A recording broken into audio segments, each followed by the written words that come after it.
Bueno, vamos a empezar nuestra clasecita. A ver si andan acá. Miren, la página 20, ahí está evidenciada la división del Antiguo y el Nuevo Testamento. Página 20, es como un librero, es un dibujo de un librero, atrás del capítulo 4. Y del lado izquierdo, o el rack del lado izquierdo de ese librero es el Antiguo Testamento. Y el rack derecho es el Nuevo Testamento, o son los libros del Nuevo Testamento.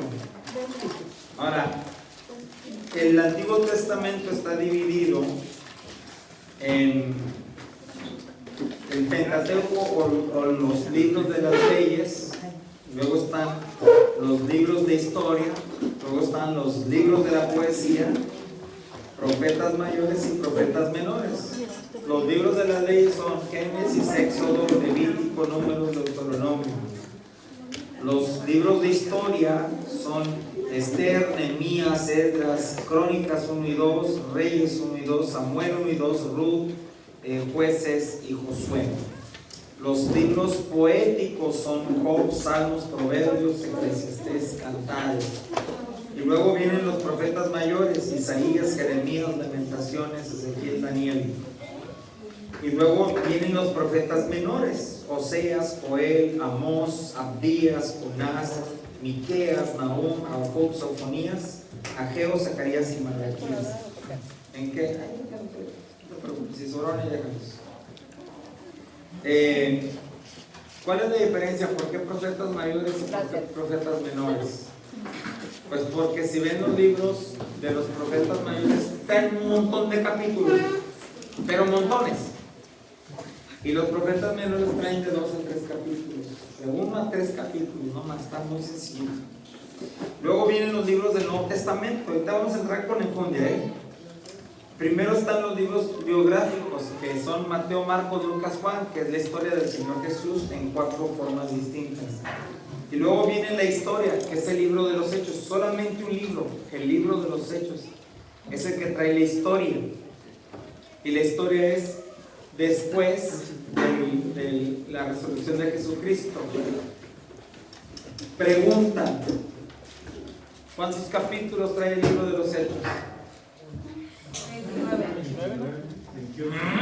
28. Hechos. 28.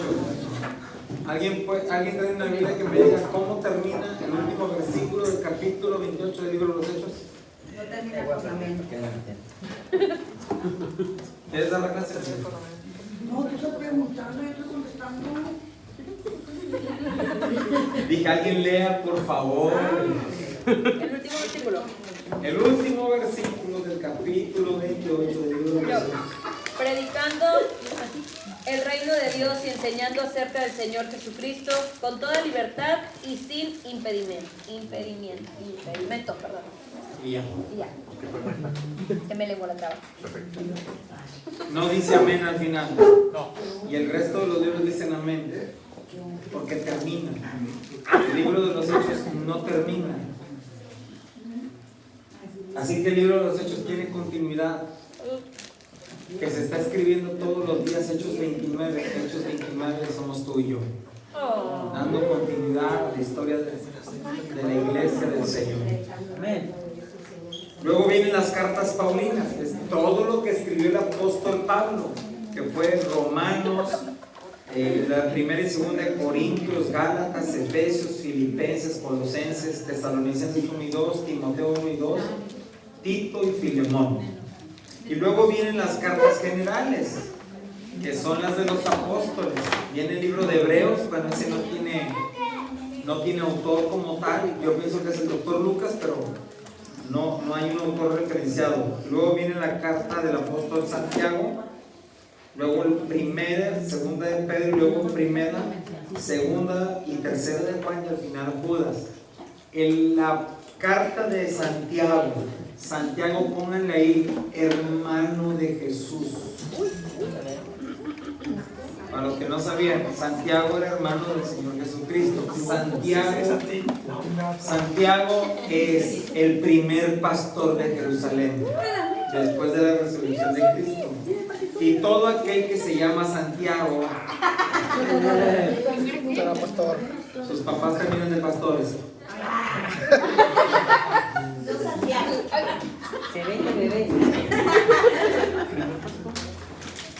Y al final viene el libro de Apocalipsis. Ok. Hasta aquí vamos bien. Bueno, el Antiguo Testamento fue compilado en un periodo de 1000 años aproximadamente, para que tengan una idea. Y son tradiciones que fueron gradualmente registradas por escritores que preservaban la historia, las leyes, la profecía, los salmos y la sabiduría. Ahora, en el caso del Nuevo Testamento, se produjo a lo largo del primer siglo. ¿Y qué se registran? Las experiencias y enseñanzas, pues, de los primeros seguidores del Señor Jesucristo. Entonces, a lo largo de los siglos fueron llevados a cabo, como les enseñaba la clase pasada, una serie de concilios y de debates donde se discutió cómo se definirían los libros de la Biblia o que incluían el canon bíblico, que es lo que comprende la Biblia. ¿Okay? Entonces ya sabemos que ese proceso fue muy desafiante.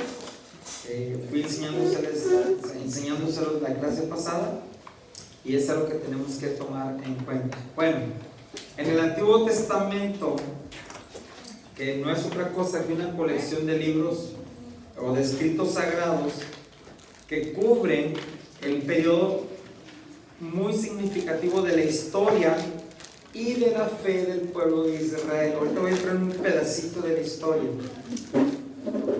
Y como les decía, está dividido en la ley y los libros históricos, los profetas, la sabiduría,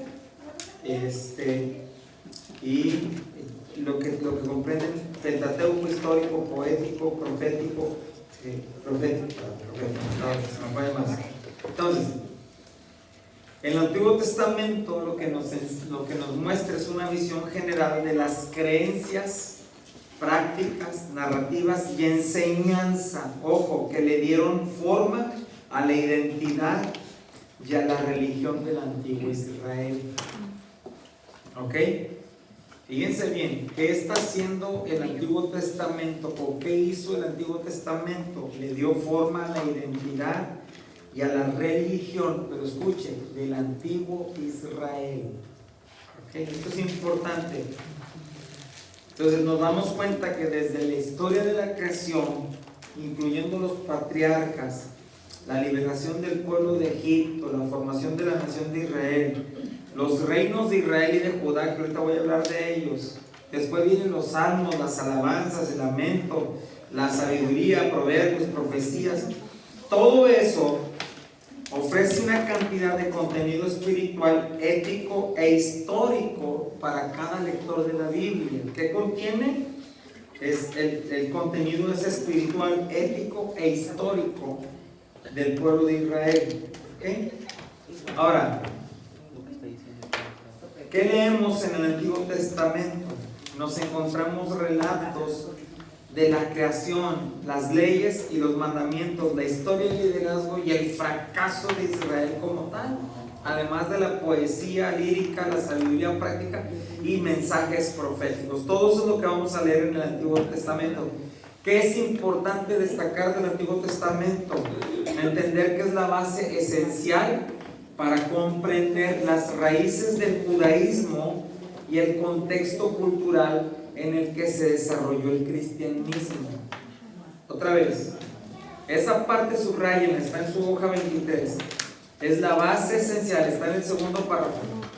La base esencial para comprender las raíces del judaísmo y el contexto cultural en el que se desarrolló el cristianismo.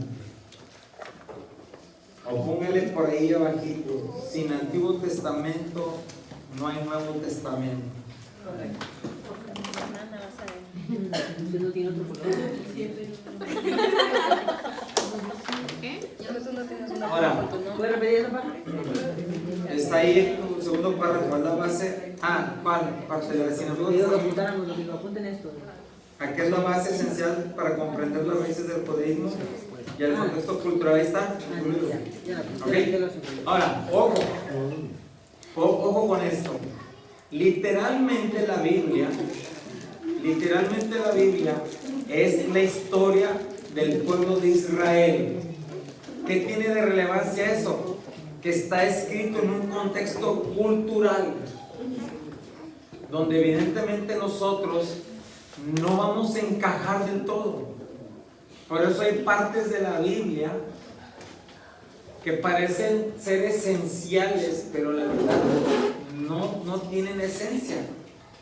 Les pongo un ejemplo. Si estamos hablando que es un libro sobre la cultura de Israel, evidentemente hay cosas o hay prácticas que ellos tienen que nosotros no, que tienen que ver con cultura. Por ejemplo, les voy a dar la más práctica de todas ellas: el vino. El vino ellos lo toman como parte de la cultura. Fíjese bien. ¿Se acuerdan de las bodas de Canaán? ¿Por qué creen que andaban tan preocupados por el vino? Porque si se fijan, toda la trama de la historia de las bodas de Canaán se centra en la falta de vino. Sí, en consecuencia viene el milagro de la creación del vino. Pero el problema que había, ¿cuál era? No era ni que el novio le puso el cuerno a la novia, no era que faltaba comida para la gente, no, nos falta vino. Ahora, ¿por qué era tan relevante? Porque en aquel tiempo las bodas duraban hasta 7 días. Pero los invitados venían de muy lejos. Y los invitados venían, y su viaje venía o en camello, o en burro, o caballo, vaya usted a saber en qué. Pero ¿qué creen? La comida que daban, como toda la comida, para preservarla, se preservaba con sal, porque en aquel tiempo no había refrigeradores. Entonces, tenían que asegurarse que la gente que comiera esa comida, si se llegaba a pasar un poquito, no les hiciera daño en el estómago. Y entonces el vino funcionaba como un remedio para el estómago. Para que no fuera el hermanito ahí en el camello con diarrea, imagínense, chorreando, pobre camello. Ay, amor, ay, amor. Aquí por 4 horas también bien caro, ¿no? Entonces ya me van entendiendo por qué es importante entender que hay una cuestión cultural. Porque si no lo mandan como buen mexicano, o sea, el Señor Jesucristo convirtió el agua en vino, ¿por qué vamos a dejar de tomarlo? Genio, porque tú eres borracho. No por eso. Porque ellos lo hacían como parte de su forma de vida. Es decir, el que le gusta la cerveza se equivocó de país. Hubiera nacido en Alemania. Ya toman cerveza como parte de su cultura diaria. Yo por eso tomo whisky, porque es un... ¿Me explico? Bueno, ya no lo voy a decir, pues no los demás van a ser todos borrachos aquí. Ok. El Antiguo Testamento, si bien no está ordenado en orden cronológico, sí está ordenado en estilo literario. Ahí les va. Primero aparecen los libros narrativos, hablamos del Génesis hasta Esther. Luego vienen los libros de sabiduría y poesía, hablamos de Job hasta Cantar de los Cantares. Y por último, los libros de los profetas, desde Isaías hasta Malaquías. Ahí está la narrativa. ¿Ok? En ese sentido literario bien. Entonces, ahora, ¿cómo se divide el Antiguo Testamento? Primero está el Pentateuco. Ya saben, los primeros 5 libros de la Biblia, eso significa Pentateuco, que son los libros de la ley: Génesis, Éxodo, Levítico, Números y Deuteronomio. Ahora, para los judíos, estos primeros 5 libros son sumamente importantes. Esos 5 libros son la Torá. es el libro, son las escrituras que ellos utilizan para su estilo de vida. Esa es la ley. Luego viene la historia. Ya sabe usted que a partir de Josué, cuando habla de la entrada a la tierra prometida, hasta el regreso a Jerusalén después del cautiverio. Luego vienen los poéticos, desde la sabiduría que nace de la experiencia de la vida, como lo narra Salomón en los Proverbios. Luego viene Eclesiastés, y ahí va acumulando una serie de escritos, ¿no? Hasta Job también. Y luego vienen los proféticos. ¿Qué hace un profeta? Son testigos de la predicación y la actividad de los profetas, hombres y mujeres cuya misión era anunciar la palabra y la voluntad de Dios al pueblo y alimentar la esperanza del pueblo. Eso ha sido un profeta, alimentar la esperanza del pueblo. Hablar lo que Dios dice y alimentar la esperanza del pueblo. Por eso la gente hoy pregunta: ay, los profetas de ahora solo te echan las buenas, porque la chamba del profeta era esa. Si bien te va a decir, dice el Señor, por un tiempo te va a chupar el chupacabras, pero va a llegar el día donde el chupacabras se va a cansar y va a dejar de chupar, y viene lo bueno para ti, y vas a empezar a florecer, y vas a empezar esto y esto. Eso es lo que están haciendo. ¿Ok? ¿Cómo se divide el Nuevo Testamento? Estoy en la página 25.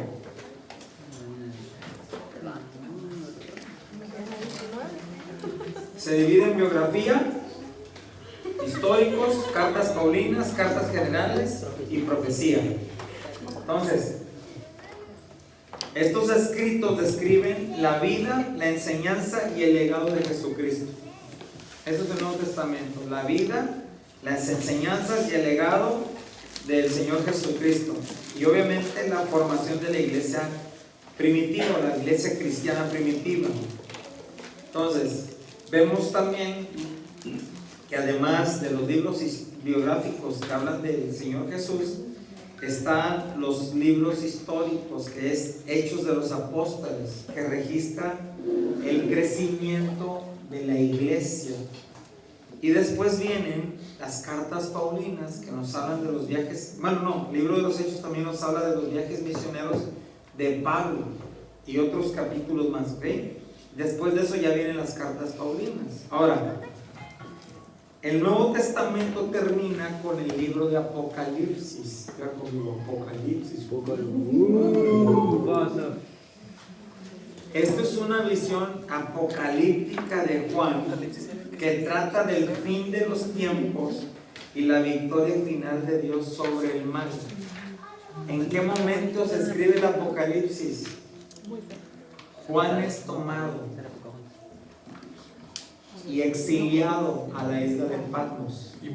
Es el único, ojo, es el único de los apóstoles que no fue asesinado.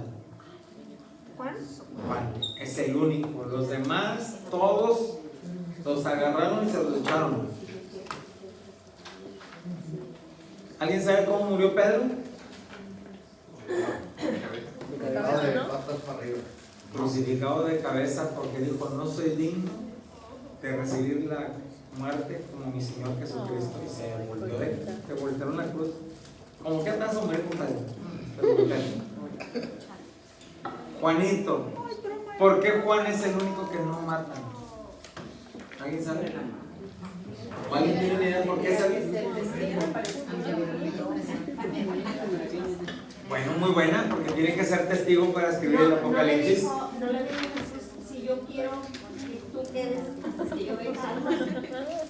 Lo que pasa es que Juanito fue el único que lo siguió hasta la cruz. Y abajo de la cruz estuvo María, su madre, María Magdalena y Juan. Juan nunca huyó, Juan siempre estuvo ahí. Y como le dijo Jesús: he ahí tu madre, he ahí tu hijo. Y no lo podía matar antes porque se iba a encargar de cuidar a su jefecita. Ahora, no que no la pasó mal, porque lo exilian en la isla de Patmos, pero antes de exiliarlo, lo meten en un perol con aceite para que se dé una buena quemadita en todo el cuerpo. Y ahora sí, ya con toda con todo el cuerpo así como Deadpool. Algo. Y ahora sí él empieza, ahora sí ya, haga lo que usted quiera, ¿no?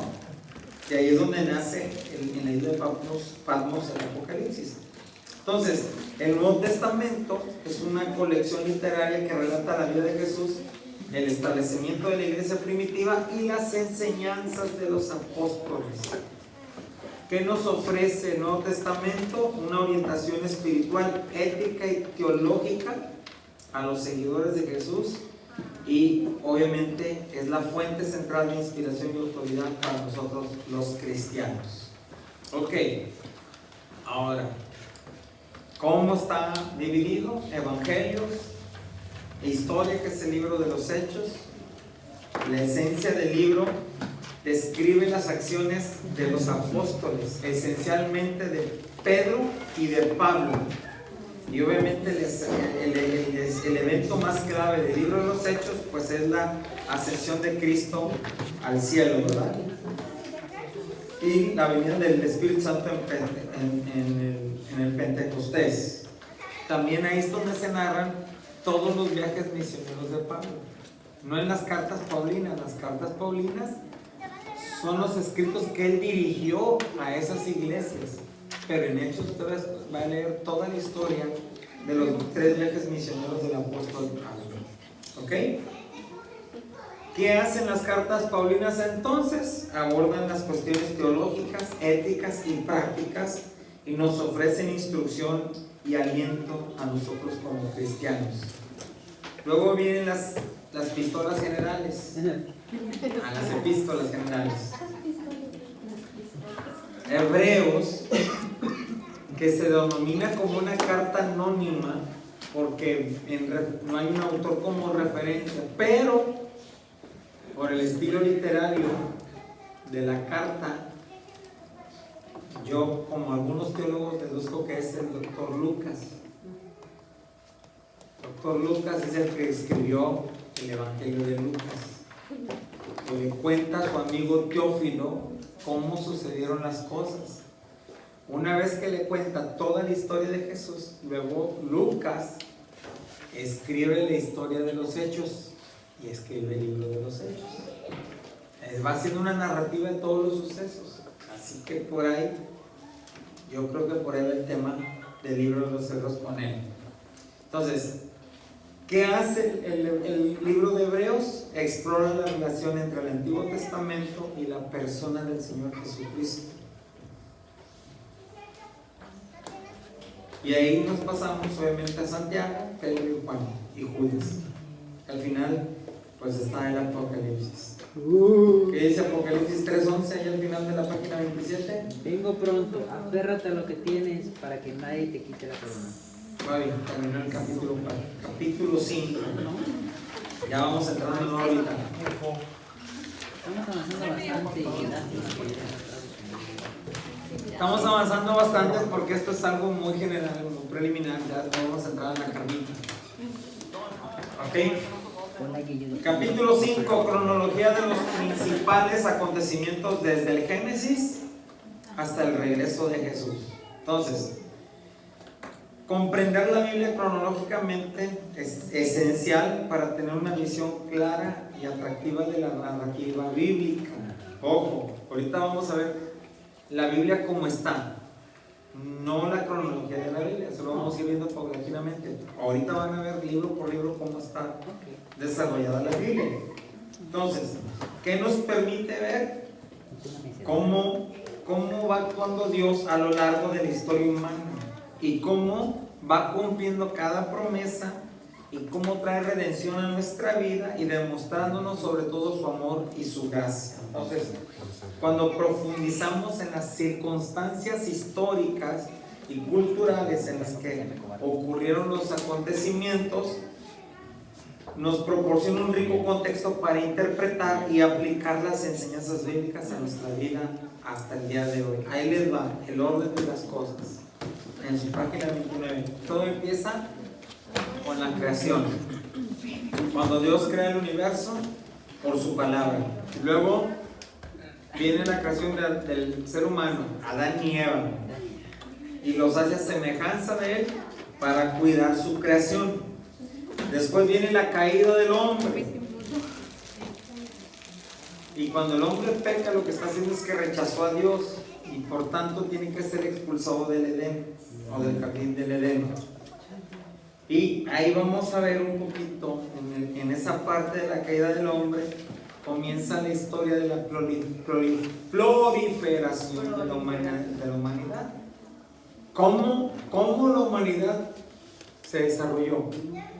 A ver, Dios nomás creó a Adán y a Eva, no a Adán y a Esteban, a Adán y a Eva. Aclarando amanece. Entonces, ¿y luego cómo salieron los demás? Bueno, la Biblia dice que Adán y Eva tuvieron hijos e hijas.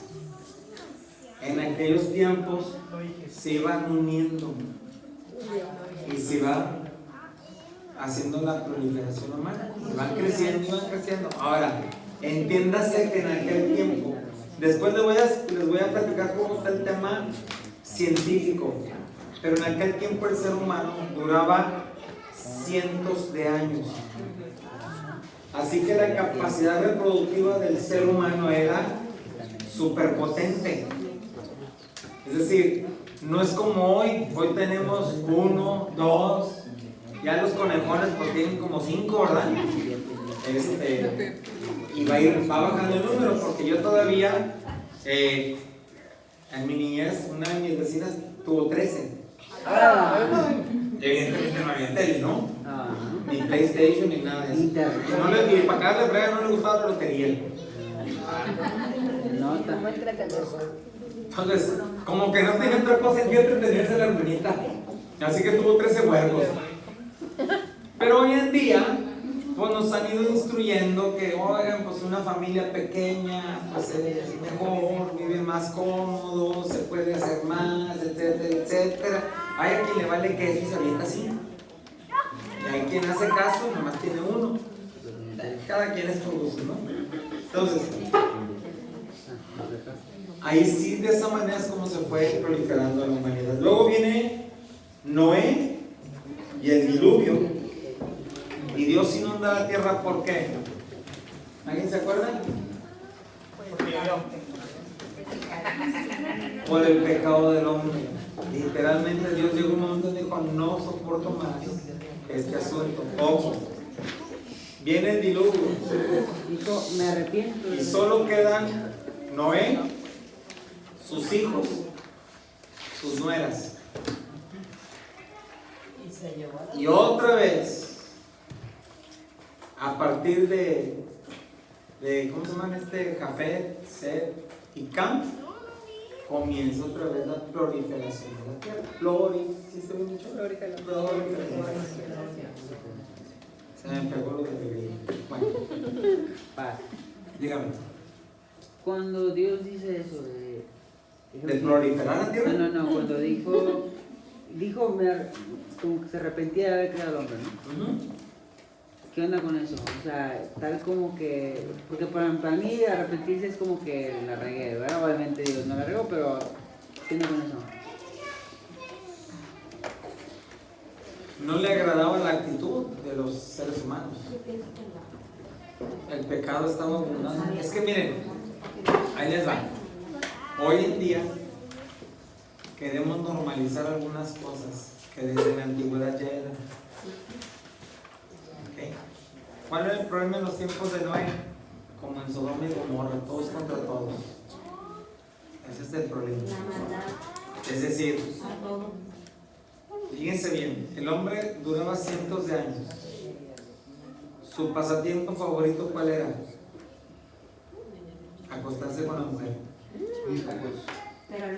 Pero oigan, una cosa es que dures 50, 60 años de casado. Está bien, pero cuando duras 400, ¿qué ocurría? ¿Qué ocurría? Divorcios. Que empezaban a aburrirse. Entonces buscaban otra y otra. Y como en aquellos tiempos, acuérdense, no había ley.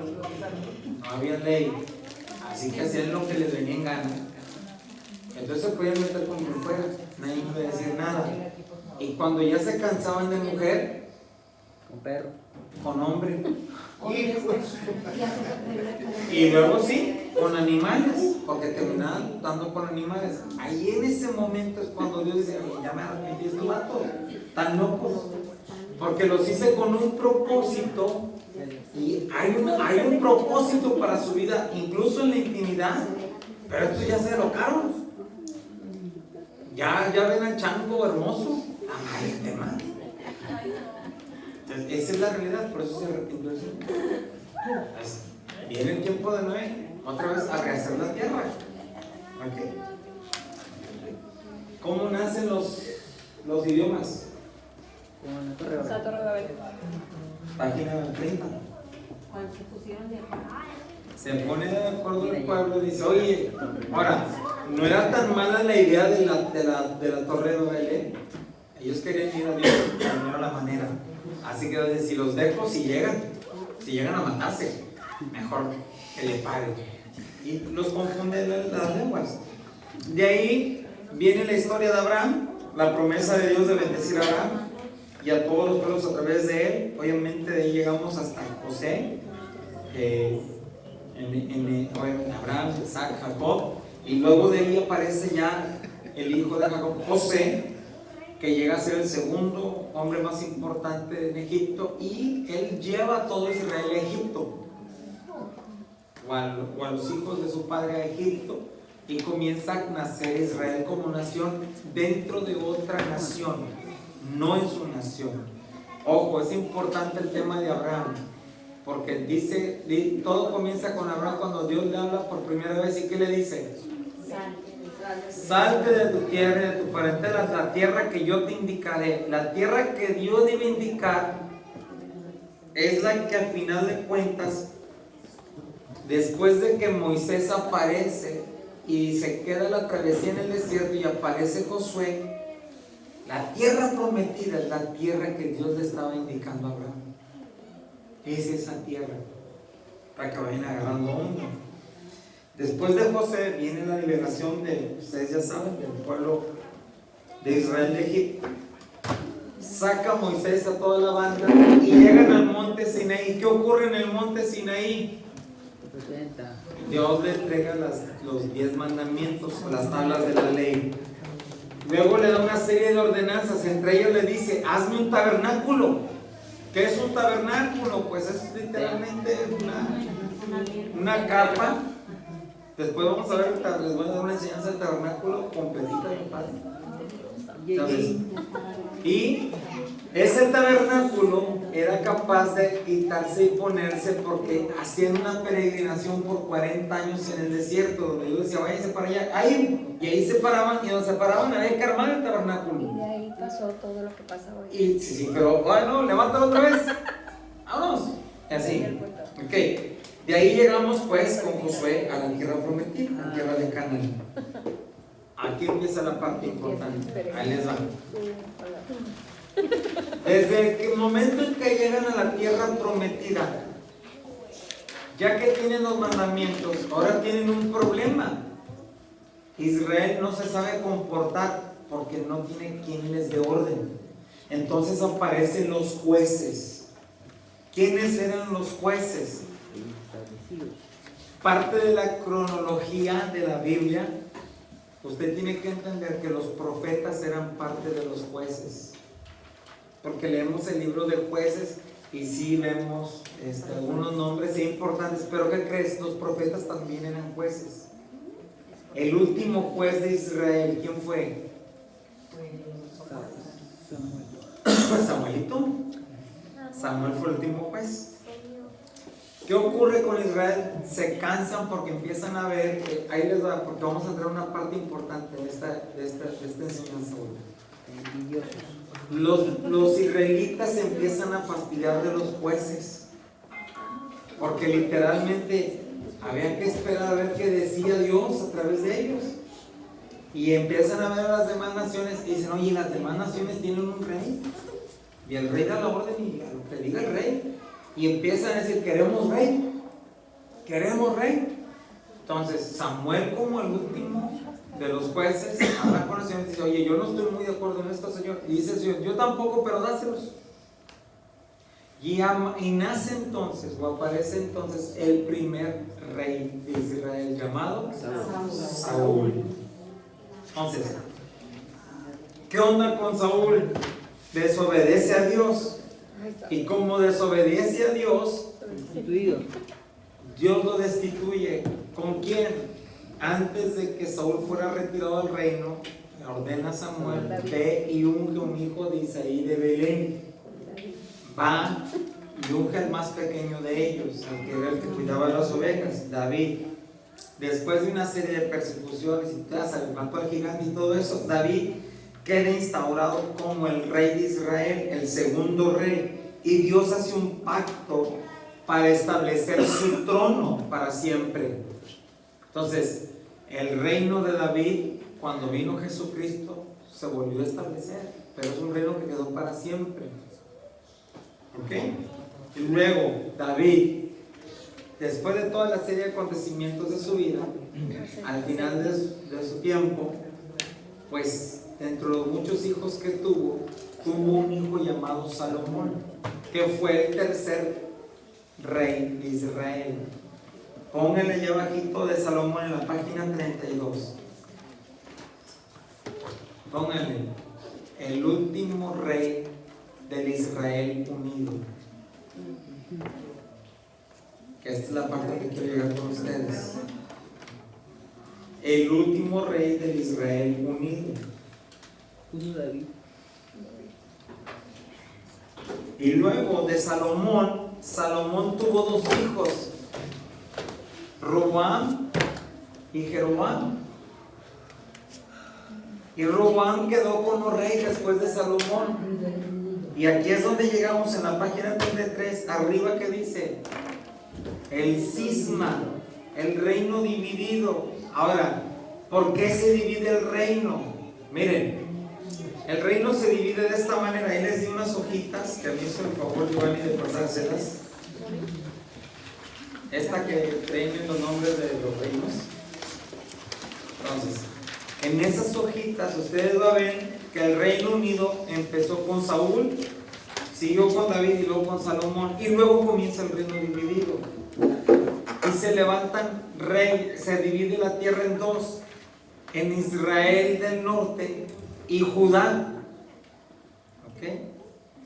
¿Quiénes son Judá? Judá son literalmente dos tribus, Benjamín y Judá. ¿Por qué se le llama el reino de Judá? Porque Judá era mayor en rango, por eso se llama el reino de Judá.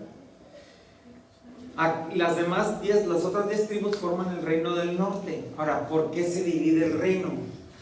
Miren, primero, porque Salomón comienza a tener una serie de excesos en su vida. Siendo un hombre tan sabio, o el hombre más sabio de la tierra, comienza a tener una serie de excesos. Y uno de los errores que comete Salomón es que empieza a poner una carga a los impuestos. Entonces Salomón deja los impuestos bien altos.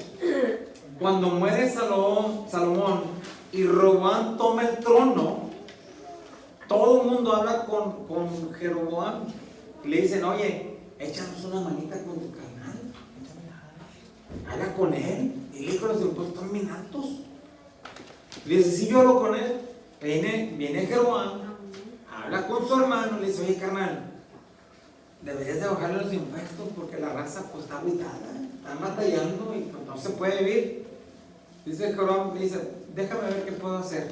¿Y qué creen que pudo hacer Jeroboam? Subió los impuestos.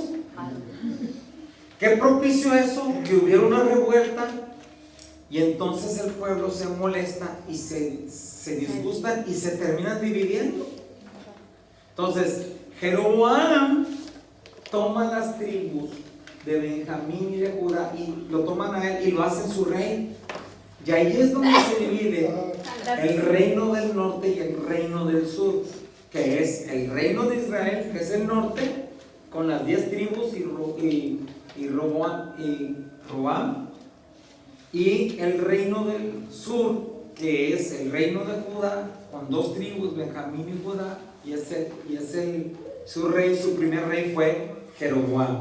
Ahora, hubo un montón de reyes en un periodo aproximado de casi 300 años para el reino del norte y 450 para el reino del sur. Pregúnteme, ¿por qué la diferencia de años? Qué bueno que me preguntaron, pensé que nunca me iban a preguntar. Se me ocurrió. ¿Qué es el pastor? Pasados como entre 250 a 300 años, vienen los asirios y ponen sitio al reino del norte y se lo llevan.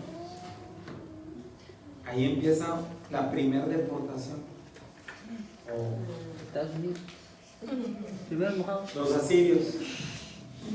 Pero el reino del sur no tiene problemas, está protegido por Dios. Nada más que 150 años aproximadamente después, aparece entonces el rey Nabucodonosor. Y es cuando viene el exilio a Babilonia. Ojo, hay dos exilios o hay dos deportaciones. La del reino del norte, que son 150 años antes, y la del reino del sur, 150 años después. Distintos enemigos. ¿Por qué el reino del norte va primero? Porque era el peor de todos. Porque fue el que se corrompió, fue el que se portó mal, fue el que hizo idolatría, fue el que batalló. Ahora, ahí les puse un mapita. Ahí les pasé un mapita. ¿Para qué el mapita, pastor? Para que vean cómo se divide el reino del norte y el reino del sur. El reino del norte es el reino de Israel y el reino del sur es el reino de Judá.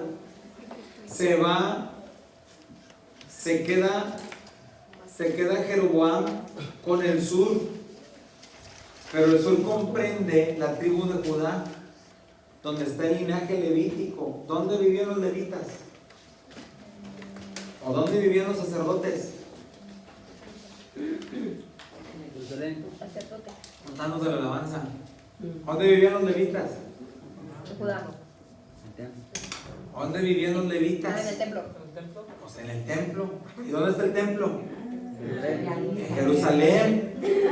Entonces ellos se quedan con el templo, se quedan con Jerusalén. Jerusalén es la capital. Roboam dice, oye, yo necesito un templo porque todo el mundo quiere un templo. Y necesito una capital porque todo reino tiene que tener una capital. Y él hace a Samaria la capital del reino del norte. Ya de entrada aquí, se tienen que estar acordando de Jesús en el pozo de Samaria, Sí. con la samaritana. Ahora ya le entienden por qué la samaritana dijo, tú como siendo judío, vienes conmigo. Si samaritanos y judíos no nos llevamos. No se haga. Ah, Yo no soñamos. ¿ven desde cuándo viene la bronca? ¿Ya se dan cuenta desde dónde está la bronca? Y todo por los impuestos altos. Así que gobierno con impuestos altos no es de Dios. Aleluya.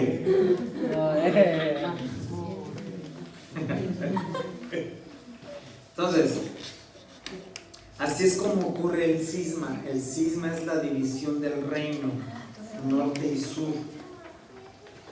Ahora, pastor, ya se fueron. ¿Qué onda? ¿Qué pasó con los deportados? Bueno, ahí les va. La tristeza es que el reino del norte no regresaron. Literalmente quedó un remanente en el reino del norte y de ahí volvió a nacer las 10 tribus de Israel. De ahí de lo que quedó. Solamente acuérdense que los que sí salieron del exilio fueron el reino de Judá, porque llegó Ciro al trono y los dejó regresar a su casa. fue el que tronó a los babilonios. Y el persa, Ciro el persa, es el que les permite regresar a Jerusalén. Ahora, en ese ínter, ojo, en ese ínter, y ahora van a entender por qué es importante la Biblia cronológicamente hablando. Porque lo que yo les estoy hablando del libro de Crónicas y del libro de Reyes. Y toda esa historia está ahí en Reyes. Bueno, en ese ínter aparecen los profetas menores. En ese ínter es donde aparece el profeta Daniel. Cuando está orando un día y le revela a Dios en sueños que la profecía decía que se iban a ir exiliados al reino de Judá, pero 70 años, no más. En oración haciendo cuentas, dice: Señor, ya se cumplieron los 70 años.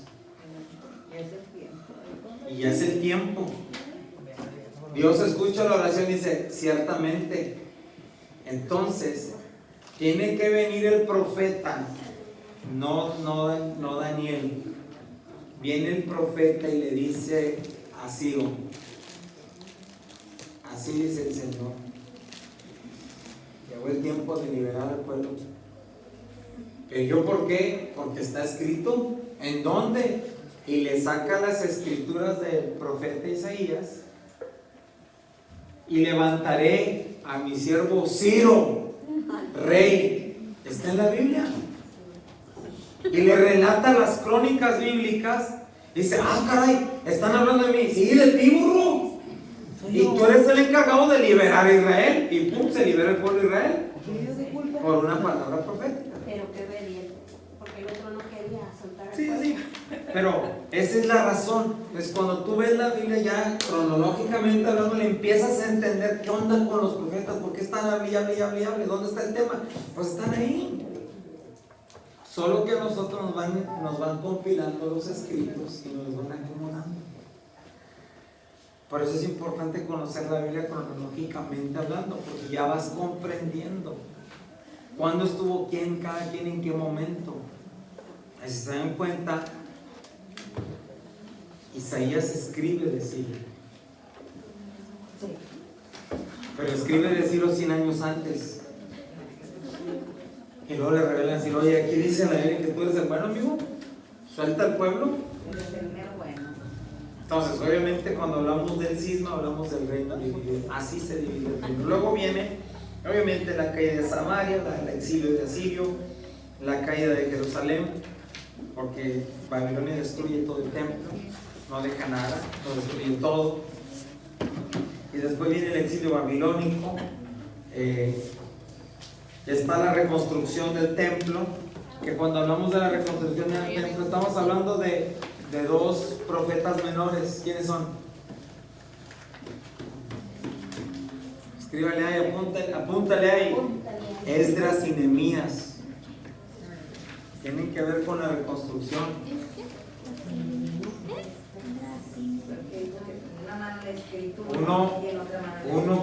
Uno reconstruyó la barda perimetral y las puertas, y otro reconstruyó el templo.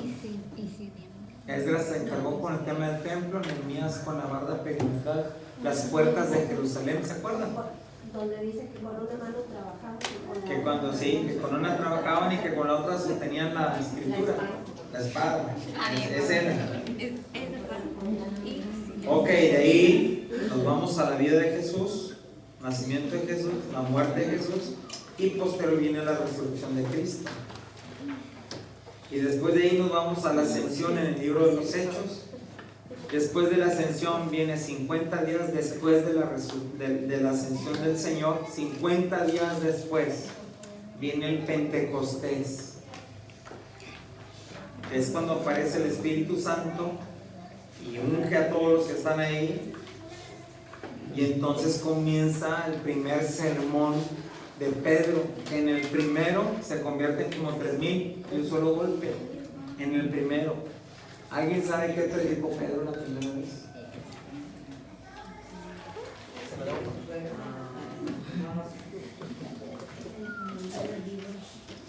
no, No sufran. Un relato histórico de Jesús fue lo que predicó. Jesús vino, hizo esto y esto, murió y resucitó al tercer día, como dijo. Y aquí nos tienen y ahora todo el mundo, yo me quiero convertir. Vámonos. Pero es un relato histórico de Jesús lo que predica. ¿Qué predicaban los apóstoles?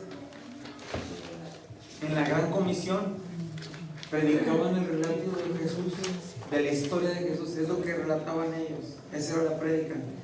Después de la gran comisión, entonces aparece el apóstol Pablo. Y Pablo recibe el encargo de llevar el evangelio a los gentiles. ¿Quiénes son los gentiles? Nosotros. Los no judíos son los gentiles. Y Pablo tiene que empezar a trabajar con los no judíos. Por eso Pablo en el libro de los Hechos se relatan 3 viajes misioneros a lugares donde no eran judíos. Todos eran de otra descendencia, mayormente griegos. Y entonces venimos a los días actuales. ¿Qué hay en los días actuales? Dígale a su vecino, cuando te mueres tú. Bueno, ¿y qué hay con eso? Que el día que te mueres tú, en automático te vas al juicio del trono de Cristo. Y ya estamos en los juicios. ¿Ok? Ahora, ¿conviene llegar al trono de Cristo, al juicio del trono de Cristo? ¿O no conviene? ¿Conviene o no conviene? A ver, levanta la mano que diga así. ¿Conviene o no conviene llegar al juicio de Cristo, al trono de Cristo? Ahí levanta la mano. ¿Qué coros? Pues claro que conviene. Porque si no llegas al juicio del trono de Cristo, Cristo tu calaca, te largas al infierno y nadie te va a sacar de ahí. Pasa directo. ¿Qué hay en el juicio del trono de Cristo? Cristo aboga por mí. Cristo aboga por mí. ¿Qué Cristo aboga por mí, compadre? No. En el juicio del trono de Cristo, el Señor llega, te ve y te dice: mira nomás mi siervo también. Aquí está tu corona. Y llena de esas piedras preciosas por cada alma que ganaste. Eso es lo que se entrega en el juicio del trono de Cristo. Y llegó uno ahí funcionando y dijo: ¿yo qué? Tú toma una diadema, mi hijo, tú apenas te convertiste. No alcanzaste ni a bautizar a nadie. Vámonos, rezo. Mentiras. Amén o no amén. Ya terminando, viene el regreso de Jesús. Y una vez que regresa el Señor Jesús, que esto ocurre al final de la tribulación, de la gran tribulación, empieza